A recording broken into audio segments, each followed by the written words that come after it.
What it do, my babies? What it do? I love you all so much. So much. Let me tell you something that's gonna help a lot of you out because what I'm finna talk about, is some of our issues and it's not being real. A lot of us don't be real, right? And we suffer because we don't be real with our feelings. We don't honor the feelings that we have, and you have feelings for a reason. If you help someone and this person has done awful things to you, and this person always you find yourself intertwined with this person where this person always needs you. If you continue to help this person, don't beat this person up at the same time that you decided to help them, because for one, you're helping them and you really don't want to help them. You helping them and you bitter helping them. You're helping them and you're mean while you're helping them. You're helping them and mistreating them at the same time. You have a right, and it don't matter what nobody say, will it make you mean, selfish? What if you don't want to do something, don't. If somebody truly make you feel a certain type of way and you have not forgiven them, don't help them. Because let me tell you what that trickles down to. That means you holding a grudge. That means you have unforgiveness in you. That means you have wrath in you. That means you have an issue with your brother. Do you know if you have an issue with your brother, you can't even come to the throne? You got to settle that. But first you got to take the plank out of your eye. And what happens is when you helping that person and you really don't want to help that person, you don't realize that you try to make the other people around you adapt to your behavior, and you don't want nobody else to do nothing for that person neither, because you got an issue with them, and so you begin to treat everybody some type of way, and it's not fair. If you truly don't want to do something, don't, because your attitude and your mood and your ways and the way you act towards this certain person in your life is not healthy for you. It's not healthy for the people around you, and it's definitely not healthy to the person that you're helping. Now, are you helping this person and telling them what to do, and you're expecting them to do A, B, C, D, E, F, G, all the way to Z? Or are you helping this person and praying that this is the time this person is going to get it? This is the time this person is going to realize the handouts, the love that's offered, the arms that's wrapped around them, the encouragement that comes with it, the resources and sacrifices that come with it? Or are you helping the person so you could see if this person gonna fail? And then you helping this person get only so far, and then you hoping that person don't really make it, because somehow you need a person to ask you for help again so you can continue the behavior. It doesn't look right when everybody around you is probably aware of this individual and this individual's ways, because a person like that in your family don't just strike one spot, they hit several places. But for some reason, the love that we have will still open the door to that person. Now, it's up to you to close the door and stop that cycle. Or you can get that person in there and you can pray to God that something that you said encouraging and lovingly, and they can see that you're helping them. They're not getting over on you. You're helping them because this is who you are. That because some people be on survival mode, y'all, and they don't know when they're in a safe place. We all have mental issues. We all screw up. But if you gonna help somebody, that means you really not holding out in your heart like that. But if you a person that's helping a person just to see if that person gonna fail, and then you set it up so that person can fail, you worse than the person and everything they've ever done to you. You worse than that. Eventually, these people will get it. But you have a choice because your behavior trickles down to the innocent bystanders, and then you start treating everybody else mean because everybody else want to love on this person. Everybody else around you ain't mad at this person. Everybody else ain't even studying this person. And most times it'll be for stuff that this person did in the past. And the reason you walking around with the most out in your heart and hit the most is because you haven't sat down and truly told this person how you really feel. You've been holding it in. And you have not been speaking your truth. So while you helping them, you being fake. I can't do that. I'm watching this being done. And the people that are like this, that hold rage in them like that, that's a dangerous place to be because at the time this person is just there just to get themselves together or whatever that purpose is for them. You can set the ground rules before you open the door. You can say stuff before you let them in, but don't let them in and then sneak attack them every little chance you get. That make you a culprit. That make you a rattlesnake. That make you mean, and that make you evil, and it make you the one that is the dirty, low down something. But somehow you trick yourself and tell yourself you not because you helping this person, but you striking everybody else around you because everybody else want this person to do good. Everybody else is rooting for this person. Everybody else not looking at this person the way you are. This is your personal thing.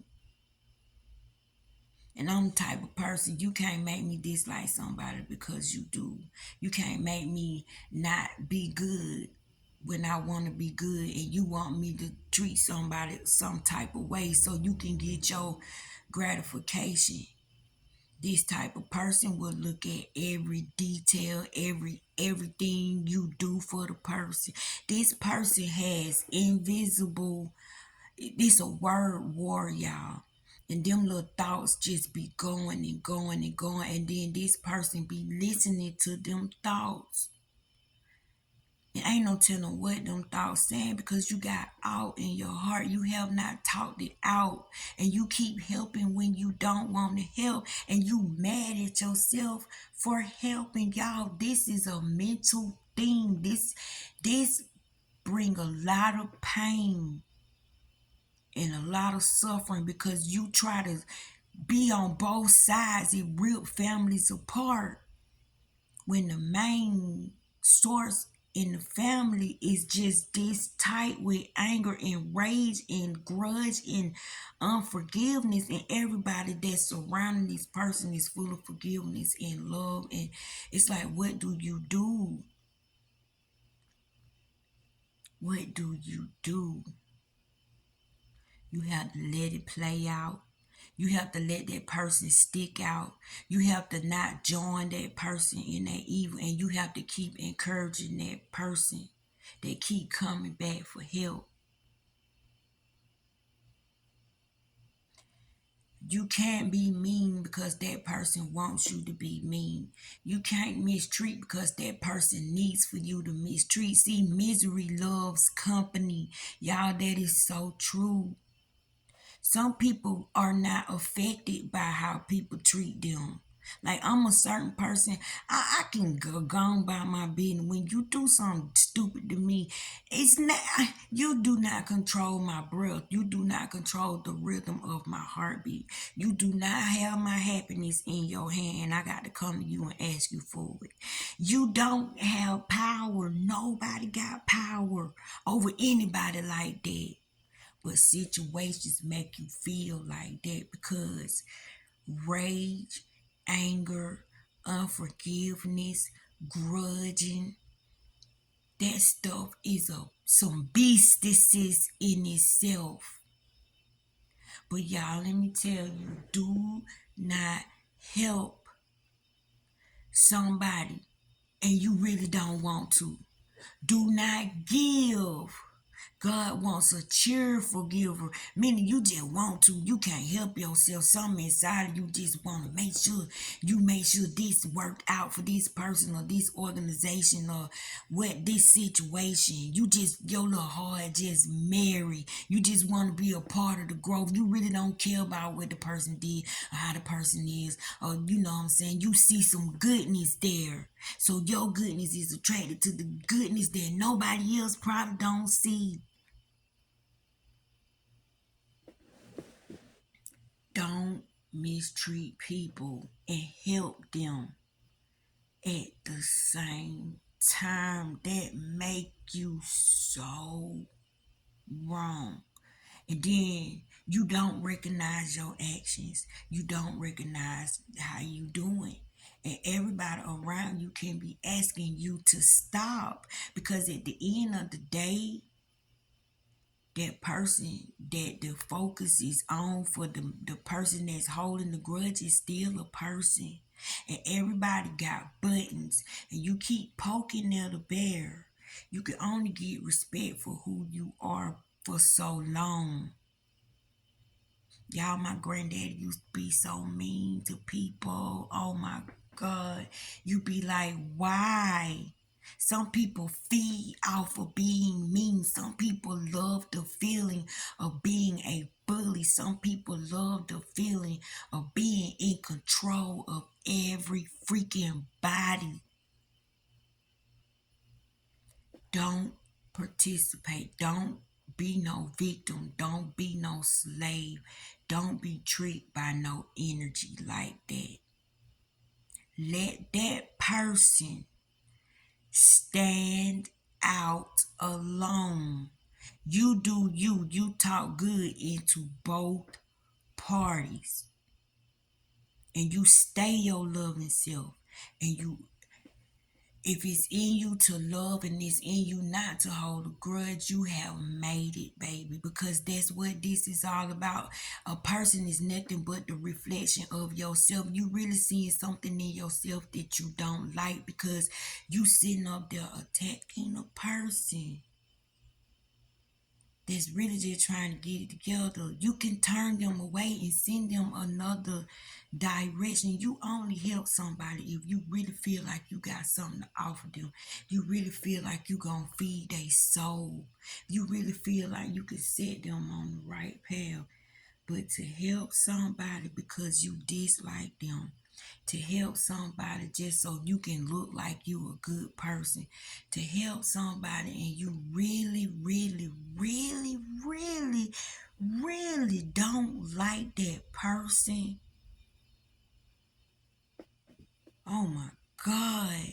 The evil that you carry, the nastiness that you carry, the unforgiveness that you carry, even your own thoughts upset you. That's a person that don't care about reason. That's a person that's just focused on what this person has done. And if you don't want to behave like them, they will remind all the little people around them of the bad stuff that that person done did to them. Like, they did this to you, why you don't feel like this? They did this to you, why you ain't acting like that? Well, I have a forgiving spirit, and I'm not affected really in my life. And that's up to that person to understand what love is and what love does. I'm not going to change who I am because another person choose to do me dirty. I just move on. And God will always, I'm going to tell you the reason you see them and the reason they keep coming back is because God is going to always make them come back to you. And every time they come back to you, they're going to be in the worst position, because God wants them to see love. God wants them to know love. God wants them to see that you the person that's always there. So when they get to heaven, or when they face God, or when they go to their judgment, they can say nobody didn't love me, nobody didn't never care about me. God gonna make them see them people.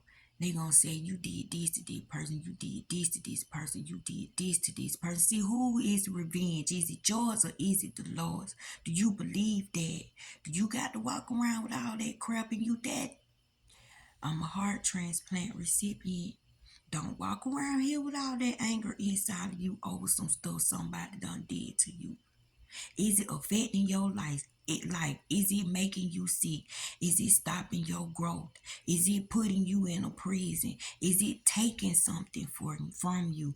Or is it just situations that was real foul and messed up, but everybody's okay? Nobody's damaged, nobody's hurt. You just got bad memories and bad thoughts, just bad experience. Nobody died. Forgiveness, God say do it 70 times 70 a day. A day. You supposed to be a forgiving. You supposed to cut your forgiveness switch on and keep it on. And keep it on, because it's not about the person that keep coming back. And it's not about the person who mad is I don't know what about everything that person done did. It's about you. The forgiveness is for you, not the other person. You don't let somebody, at time you see them, they lose their religion. They jump ship with their holiness. Oh, they turn into the most. And they act out every evil word that come into them. Y'all, we ain't nothing but spirits. Words are our garments. Every action that you make is because of a word that you carry inside of you. And it's a word that means a lot to you at that time. You act out words all day. These are behaviors. So when nothing but evil words keep talking to you, and that's the only thing you just got to listen to, for some reason you need to hold on to the rage like it's a child. You need to carry it with you, but everybody around you looking at you like, what the? And then everybody around you don't feel safe. Everybody around you don't know where you coming from. Everybody around you throw it off. And it's just because you have an unforgiving heart. It's because you holding in stuff. It's because you helping somebody and really don't want to help somebody. But if you a person like that, you make the other people around you miserable. Pray for both. Pray that both get peace. Pray that both find a way. Pray that both can forgive. Pray that both find happiness. Pray that both find joy. Pray that both fulfill the destiny that God set for them. Pray that they have divine encounters. Pray that they get divine inventions and divine visitations. Go in your soul and get rid of that energy. Don't let the energy eat, because the more it eat, the more it grows. And the more it grows, the more children it have in the spirit realm. And this is how you create generational curses. Unforgiveness creates generational curses. Nobody deserves to walk around with that much rage and anger inside them all day, every day. Don't help somebody if you really don't want to.